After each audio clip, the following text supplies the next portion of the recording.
tempo todo. Tem gente que consegue, né? É. E não gasta energia em divergências inúteis, porque elas apenas nos afastam um do outro, né? Por causa dessa prepotência de achar que Deus está aqui, ali ou acolá, né? Deus está comigo e não contigo, Beatriz. Exatamente, isso é muito pobre, né? Pois é, porque a nossa condição é a mesma nesse mundo, né? Total. As ideias é que pode mudar, mas a condição humana é quase que idêntica. Todas as pessoas são iguais, né? Mas cada uma tem a sua visão, seu preconceito, sua maneira de ver a vida. Quanto mais radical eu sou, menos dificuldade em achar relacionamentos positivos. Sim, se tu tirar a pele de uma pessoa ou de 10 pessoas diferentes, de etnias diferentes, tirar a pele e o cabelo das pessoas e deixar só o corpo ali, ninguém vai saber quem é quem. Não. Nós somos fisicamente idênticos, né? O que muda é as vestimentas externas. Sim, a pele, cabelo. É, isso aí. E dos macacos é um cromossomo, né? É uma miséria de separação, parece que é só 5%. E tem gente que eu acho que não tem nenhum. Não tem separação mesmo. Aqui, ó. Bom dia, B. Eu quase odeio Natal também. Minhas razões não são mercantilistas. Opa! Meu filho foi assassinado 2 dias antes do Natal. Eu tento não odiar, mas gostar não estou gostando não. Sou Patrícia. Ele também fazia aniversário no Natal, então são muitas associações. Verdade, né? Aí tem uma coisa pesada ligada a uma perda muito grande, né? Então a data lembra a perda, e aí então a data é poluída pela perda. Né? Sim. Então fica difícil realmente, né? Nesses casos a gente teria que, vamos dizer assim, absorver uma perda desta ordem, refazendo dentro dela mesma a capacidade de separar uma coisa da outra, né? Isso cada pessoa teria que ser capaz de fazer essa mudança interna da melhor maneira possível, mas às vezes é tão pesado o trauma vivido que fica muito difícil. Olha, Maia, vou dizer algo assim, é um dos momentos que eu fico derrotada, porque eu acho que uma mãe, um pai perder um filho, não existe nada. Ontem nós estávamos e ainda estamos fazendo pedido de sangue para a Santa Casa para uma menina de 11 anos que está em estado gravíssimo e só está sobrevivendo com transfusões. Né? Então tem um médico da família de uma amiga muito grande nossa que está vivendo a experiência de dentro nisso, né? E essa menina, ela é gêmea, tem uma outra irmã. E assim, nós estamos nessa angústia pedindo que as pessoas que são doadoras de sangue que vão até lá e se apresentem em nome dela, né? Porque o Hemocentro da Santa Casa precisa de 5 doadores por dia para abastecer as necessidades dela. E o caso dela é gravíssimo. A mãe não sai de perto da menina. Até a água, ela diz que é um desespero. Então, assim, quando se trata da perda de um filho, eu fico sem saber o que dizer. Não sei o que dizer, porque deve ser a dor mais inexplicável possível, entende? Não tenho, acho que não tenho outra. Esses são os traumas mais poderosos, assim, né? De perdas afetivas muito importantes, né? Então, realmente, cada pessoa tem que resolver a sua maneira, né? O máximo que o outro pode fazer é ficar junto ali, apoiando. Isso. não ter muito o que dizer, mas Não. estar junto, né? Vamos dizer assim, estou aqui junto te ajudando a chorar, Que não ou a tem que viver dizer. esse trauma. É insuportável só a ideia, viver de fato uma situação dessas, então realmente. É. 2 papas, tá aqui, né? 2 papas. E a visão interessante do filme é que o Francisco, ao passar e querer proteger na época da Revolução lá na Argentina, ele foi, ao mesmo tempo que quis salvar a ordem jesuítica, ele foi visto como um cara a favor da Revolução. E, por outro lado, na cabeça dele, ele estava tentando salvar a ordem e os padres, que acabaram torturados e tudo, e ele então passou a viver dentro do mais comum da existência, né? Depois que passou tudo. Ele então se entregou a trabalhar, sim, ele ia para lugares, feiras, e trabalhava como se fosse um padre comum, desde aquele momento traumático em que ele ficou dividido, uns dizendo que ele foi a favor da ditadura e outros dizendo que ele tinha tentado salvar o que ele podia, mas numa ambiguidade tão grande que uns achavam ele reacionário e outros achavam que ele poderia ter sido realmente visto como uma pessoa que queria proteger.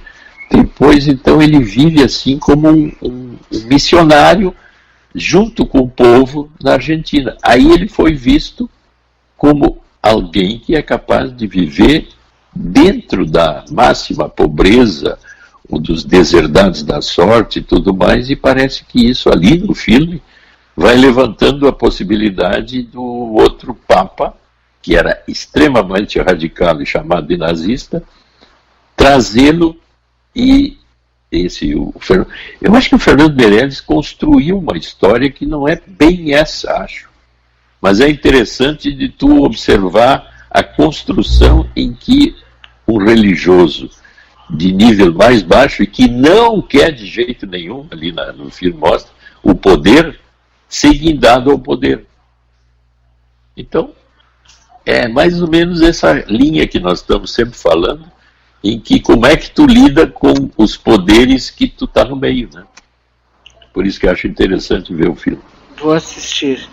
Nós até temos para aqui... mim ver a tua crítica, porque eu gostaria que tu depois me desse uma ideia tua da visão. Tá bem. Olha só, nós temos aqui uma pergunta da Adriana. Bom dia, Beatriz. Bom dia, Dr. Maia. É um prazer ouvi-los. E eu gostaria de fazer uma pergunta para o Dr. Maia em relação a isso de Natal, Ano Novo. Porque será que a saúde mental das pessoas não está tão perturbada devido a tantas coisas ruins e traumas e conflitos, que daí chega o final do ano, que é o final do ano, e algumas pessoas se reúnem, outras não, e daí colocam a culpa no Natal, colocam a culpa na reunião em família. Mas eu acredito que todas essas pessoas tiveram infância. Eu, particularmente, tenho lembranças ótimas da minha infância de Natal. Depois cresci e não dei tanta importância a isso. Fiquei anos sem comemorar essas datas, em função, não que eu não gostasse, ou deixasse de gostar, ou odiasse. Mas quando uma pessoa tem, assim, tanto preconceito em relação a essas datas, será que também em outras reuniões de família é assim? Porque quando se é criança, o que mais se deseja é estar perto, é ganhar presente. Claro que é uma coisa comercial. Eu fico pensando assim, vamos pensar de outra forma, o outro lado do mundo, digamos, nos países orientais. Eles não têm esse costume, não têm essa cultura. Alguns têm, outros não, obviamente. Mas essa é a nossa cultura. E tem pessoas que passam reto essas datas. E eu acredito que pessoas que odeiam, não gostam, será que não estão bem consigo mesmas? Se é tão odioso assim essa data, por que não, então, fazer alguém feliz?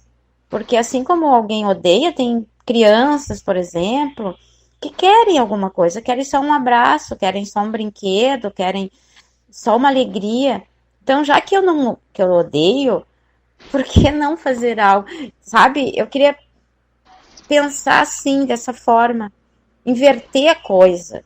Será que só sou eu, essa coisa narcisista, essa coisa meio egoísta? Só pensar em si, no ódio que eu tenho dessa data. Mas quantas pessoas gostariam de um abraço nessa data? Até pessoas desconhecidas.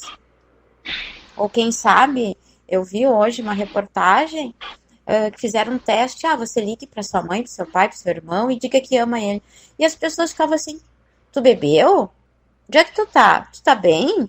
Só o fato da pessoa dizer eu te amo. Então parece assim que o comum é dizer coisas ruins, palavras de ódio, daí a pessoa se arma, briga e etc. Mas eu acho que um gesto de carinho, um gesto de amor, só dizer, teve um rapaz que disse, mãe, te liguei para dizer que eu te amo. Onde é que tu tá? Sabe? Talvez ela não ouvisse tanto, mas é impressionante a surpresa das pessoas com a palavra eu te amo. Eu fiquei impressionada com isso. Oi. É cada caso, né? Aí eu me lembrei assim que também hoje em dia é comum essas cartinhas, né, anônimas que vão para o correio, né? Que tu pode facilitar uma série de presentes quase anônimos, mas que vai deixar alguém feliz, né? Agora, aí que a Adriana levantou é uma problemática altamente individual, que se eu tenho as problemáticas em mim ligadas a alguns problemas desse tipo que nós estávamos vendo, ligados ao Natal, ou não gostar, ou ódios, enfim, todas essas coisas, fica muito difícil e até meio artificial eu ligar sem uma vontade afetiva muito grande dentro de mim para dizer para o outro que eu te amo, porque senão vai soar como algo que não é verdadeiro. Então as pessoas preferem não falar isso porque não estão sentindo. Mas no sentido ideal, ela tem razão que cada um de nós deveria resolver os seus problemas ligados a esses ódios, ligados a esse tipo de festa, pessoalmente. Mas como tu disse há pouco, cada caso é um caso, né? E tem pessoas que se surpreendem quando tu passa na rua e dá bom dia para elas. É como se tu estivesse dizendo um desaforo, né? Não, no elevador é o mais comum, né? Tem gente que entra, bom dia, né? Mas a maior parte das pessoas mesmo até fica com dificuldade de responder aquilo, né? Essa é uma característica de uma pessoa que fica muito tempo sem conversar com outras, né? É altamente pessoal isso, porque tu pode chegar num elevador e dizer bom dia para todos toda vez que tu entra. Mas a maioria das vezes, se tu entrar e não disser nada, ninguém vai dizer nada também. Porque são posições altamente pessoais que, para serem resolvidas, não dá para a gente coletivizar, espalhar. Os que odeiam o Natal, porque esse ódio é generalizado. Não, o ódio e a angústia, a depressão e a tristeza é sempre altamente individual. Então, eu tenho que resolver cada caso dentro de uma possibilidade minha e com alguém que eu tenha afinidade maior. E isso é complicado. Aí, como de novo a gente volta, nós temos que ver caso a caso. E a abertura vai se fazer dependendo do que houver de condição de comunicação naquele momento específico. Cada caso é um caso, ponto. Agora fui eu que coloquei o ponto. Exato, assim como a doença física, né? Tu vai fazer um diagnóstico. Tu vai lá no médico e, doutor, eu estou sentindo isso. Acho que eu posso levantar esta hipótese. Neste momento, então, começa a possibilidade de eu poder tratar ou entender o que está acontecendo, né? Fisicamente é fácil isso. Agora, numa linha psicológica, afetiva, aí já complica, porque tem